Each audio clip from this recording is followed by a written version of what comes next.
मित्रों, भगवान श्री कृष्ण ने जन्म मथुरा में लिया, पले बड़े वो गोकुल में और राज उन्होंने द्वारका पर किया। पर एक सवाल जो हम सबके मन में अक्सर आता है वो ये है कि जिस भव्य और दिव्य नगरी को स्वयं भगवान श्री कृष्ण ने बसाया था वो समंदर में क्यों समा गई, वो कहाँ गई और इसके बाद भगवान श्री कृष्ण का क्या हुआ। इन्हीं सवालों का जवाब जानेंगे हम मिलकर आज की इस वीडियो में।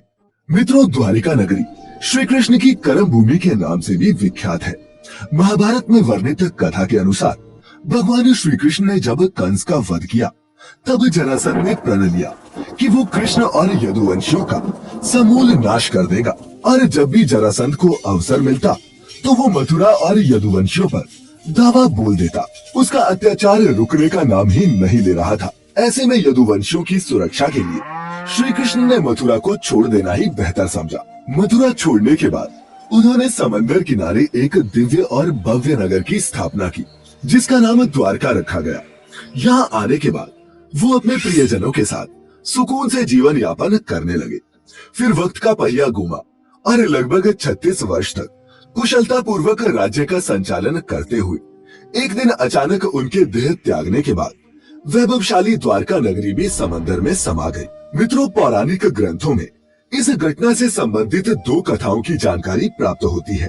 पहली माता गांधारी का श्री कृष्ण को दिया गया श्राप और दूसरी कथा है ऋषियों द्वारा श्री कृष्ण के पुत्र सांब को दिए गए श्राप की। महाभारत का युद्ध समाप्त होने के बाद महर्षि व्यास के शिष्य संजय ने जब गांधारी को ये बताया कि पांडव अपने साथियों और द्रौपदी सहित हस्तिनापुर आ चुके हैं तो उनको बड़ा मानसिक कष्ट हुआ। फिर भी किसी तरह उन्होंने अपने मन को संभाला। लेकिन जब उन्हें ये बात पता चली कि पांडवों के साथ भगवान श्री कृष्ण भी है तो वह तिलमिला उठी और उनका मन प्रतिशोध के लिए लालायित हो उठा। उन्होंने श्री कृष्ण को श्राप देते हुए कहा, अगर मैंने अपने आराध्य की सच्चे मन से आराधना की है और निस्वार्थ भाव से पतिव्रत का पालन किया हो तो जिस प्रकार मेरे कुल का नाश हुआ है बिल्कुल वैसे ही तुम्हारी आंखों के सामने तुम्हारे कुल का भी नाश हो जाएगा। तुम्हारी ये आलीशान द्वारिका नगरी तुम्हारे सामने समंदर में डूब जाएगी। गांधारी के इतना कहने के पश्चात श्री कृष्ण मुस्कुराए और बोले, माता, मुझे इसी आशीर्वाद की प्रतीक्षा थी। मैं आपके इस श्राप को सहर्ष स्वीकार करता हूँ। और इसके बाद वो द्वारका की ओर प्रस्थान कर गए। एक बार की बात है, महर्षि विश्वामित्र, कण्व, देवर्षि नारद आदि द्वारका आए और वो भ्रमण पर निकले। वहाँ कृष्ण पुत्र सांब अपने साथियों संग मौजूद थे।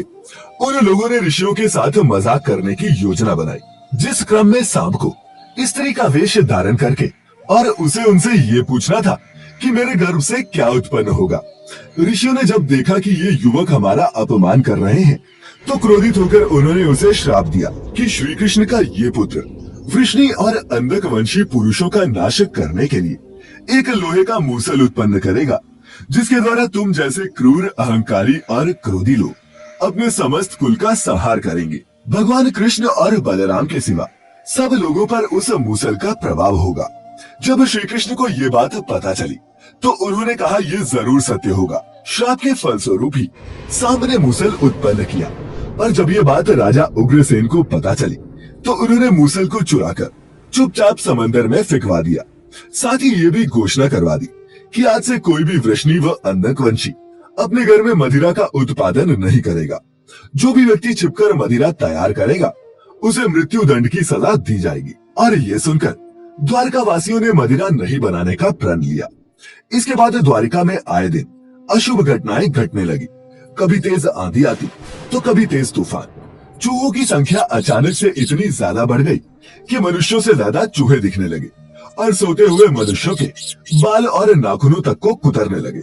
सारस उल्लुओं की और बकरे गीदड़ों की आवाज निकालने लगे। पूरी द्वारिका नगरी में अजीब सी घटनाएं घटित होने लगी। गायों के पेट से गधे, कुतियों से बिलाव और नेवलियों के गर्भ से चूहे पैदा होने लगे। यदुवंशी तामसिक क्रियाओं में सम्मिलित रहने लगे। फिर जब भगवान कृष्ण ने नगर में होते इन अपशकुनों को देखा तो उन्होंने सोचा कि कौरवों की माता गांधारी का शाप सत्य होने का समय आ गया है।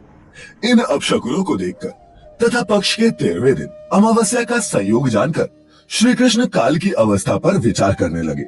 उन्होंने देखा कि इस समय वैसा ही योग बन रहा है जैसा महाभारत के युद्ध के समय बना था। और फिर गांधारी के श्राप को सत्य करने के उद्देश्य से श्री कृष्ण ने यदुवंशियों को तीर्थ यात्रा करने की आज्ञा दी। भगवान कृष्ण की आज्ञा से सभी राजवंशी समंदर के तट पर प्रभास तीर्थ आकर निवास करने लगे। प्रभास तीर्थ में रहते हुए एक दिन जब अंधक व वृष्णिवंशी आपस में वार्तालाप कर रहे थे, तभी सात्यकी ने आवेश में आकर कृतवर्मा का उपहास और अनादर कर दिया। कृतवर्मा ने भी कुछ ऐसे शब्द मुख से निकाल दिए जिनसे सात्यकी का क्रोध 7वें आसमान पर पहुंच गया और उसने कृतवर्मा का वध कर दिया। ये देख अंधक वंशियों ने सात्यकी को चारों ओर से घेर लिया और उन पर आक्रमण कर दिया। इस दृश्य को देखकर श्री कृष्ण के पुत्र प्रद्युम्न उनकी सहायता के लिए दौड़े। सात्यकी और प्रद्युम्न अकेले ही मोर्चा संभाल रहे थे, लेकिन अंधक वंशियों की संख्या अधिक होने के कारण उन्हें पराजय का सामना करना पड़ा और अंत में वो उनके हाथों मारे गए। अपने पुत्रों की मृत्यु से श्री कृष्ण को अत्यधिक क्रोध आया और उन्होंने एक मुट्ठी घास उखाड़ ली। जैसे ही घास हाथ में आती वह लोहे का मूसल बन जाती। मित्रों, ऋषियों द्वारा दिए गए श्राप के कारण ही ऐसा हो रहा था। मूसल इतना ज्यादा शक्तिशाली था कि उसके एक ही वार से किसी का वध हो सकता था और इस प्रकार यदुवंशी आपस में ही युद्ध करके मरने लगे। श्री कृष्ण के देखते ही देखते साम, चारुदेश, अनिरुद्ध और गद की मृत्यु हो गई। इसके बाद श्री कृष्ण का रौद्र रूप देखने को मिला और उन्होंने सभी सूरमाओं का वध कर डाला। अंत में श्री कृष्ण और उनके सारथी दारुक ही शेष बचे। भगवान कृष्ण ने दारुक से कहा, तुम इसी क्षण हस्तिनापुर जाओ और अर्जुन को सारी घटना विस्तार से बताकर उसको यहाँ ले आओ। दारुक ने उनकी आज्ञा का पालन भी किया। इसके बाद श्री कृष्ण बलराम को उसी स्थान पर रहने के लिए कहकर अपने महल वापस लौट आए और पिता वसुदेव को सारी घटना से अवगत कराया, जिसको सुनकर उन्हें बहुत दुख हुआ। श्री कृष्ण ने अपने पिता से बोला कि जब तक अर्जुन नहीं आ रहा तब तक स्त्रियों की रक्षा का दायित्व आप संभालिए, क्योंकि वन में बलराम प्रतीक्षारत है। मैं उन्हीं के पास जा रहा हूँ। नगर में स्त्रियों की चीख पुकार मचनी शुरू हो गई। ऐसे में श्री कृष्ण ने स्त्रियों को सांत्वना देते हुए कहा कि घबराइए मत, अर्जुन आने वाले हैं और वे सब संभाल लेंगे। इतना कहकर वे वन की ओर चल पड़े। जब कृष्ण वन में पहुंचे तो देखा कि बलराम जी समाधि में लीन हैं। अचानक ही उनके मुख से एक सफेद रंग का सर्प निकला और समंदर की ओर चला गया। मित्रों, वो कोई सामान्य सर्प नहीं था, क्योंकि उसके हजारों मस्तक थे। और इतना ही नहीं, समुद्र ने स्वयं प्रकट होकर उस शेषनाग का अभिवादन किया। कुछ ही देर में बलराम ने अपने शरीर को त्याग दिया। श्री कृष्ण उस सूने वन में अकेले विचरण करते हुए गांधारी के श्राप के बारे में चिंतन करने लगे और अपनी इंद्रियों को संयमित करते हुए महायोग की अवस्था में धरती पर लेट गए। तभी जरा नामक एक शिकारी अपने शिकार की तलाश में वहां आ पहुंचा। दूर से उसे लगा कि वहां कोई हिरन है और उसने बाण चला दिया, परंतु जब वह अपने शिकार को पकड़ने के लिए आगे बढ़ा तो वहां श्री कृष्ण थे। ये देखकर उसे बड़ा पछतावा हुआ। भगवान ने उस शिकारी को आश्वासन दिया और स्वयं परम धाम चले गए, जहाँ कई मुनि और देवताओं ने उनका भव्य स्वागत किया। फिर वो शिकारी हस्तिनापुर गया और पांडवों को पूरी घटना की जानकारी दी, जिसे सुनकर पांडव बड़े दुखी हुए। दूसरी तरफ अर्जुन भी द्वारका पहुंच गए थे।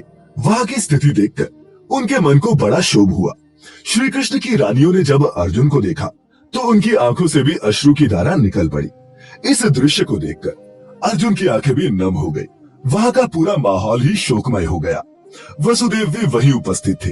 उन्होंने अर्जुन को श्री कृष्ण का संदेश बताते हुए कहा कि द्वारिका नगरी समुद्र में डूबने वाली है, इसीलिए आप नगर वासियों को लेकर किसी सुरक्षित स्थान पर चले जाएं। वसुदेव जी की बातें सुनकर अर्जुन ने दारुक से सभी मंत्रियों को बुलाने के लिए कहा। मंत्रियों के आते ही अर्जुन ने कहा कि मैं सभी नगरवासियों को यहाँ से इंद्रप्रस्थ ले जाऊंगा, क्योंकि शीघ्र ही इस नगरी को समंदर अपने में समा लेगा। इसके बाद सभी मंत्री तुरंत अर्जुन की आज्ञा के पालन में जुट गए। अर्जुन ने वह रात श्री कृष्ण के महल में ही बिताई। अगली सुबह श्री कृष्ण के पिता वसुदेव जी ने भी प्राण त्याग दिए। अर्जुन ने विधि विधान से उनका अंतिम संस्कार किया। वसुदेव जी की पत्नी देवकी, भद्रा, रोहिणी व मदिरा भी चिता पर बैठकर सती हो गई। इसके बाद अर्जुन ने प्रवास तीर्थ में मारे गए समस्त यदुवंशियों का भी अंतिम संस्कार किया। 7वें दिन अर्जुन श्री कृष्ण के परिजनों तथा सभी नगरवासियों को साथ लेकर इंद्रप्रस्थ की ओर चल दिए। उन्हें सभी के जाते ही द्वारका नगरी समंदर में डूब गई। इस दृश्य ने सभी को आश्चर्य में डाल दिया था।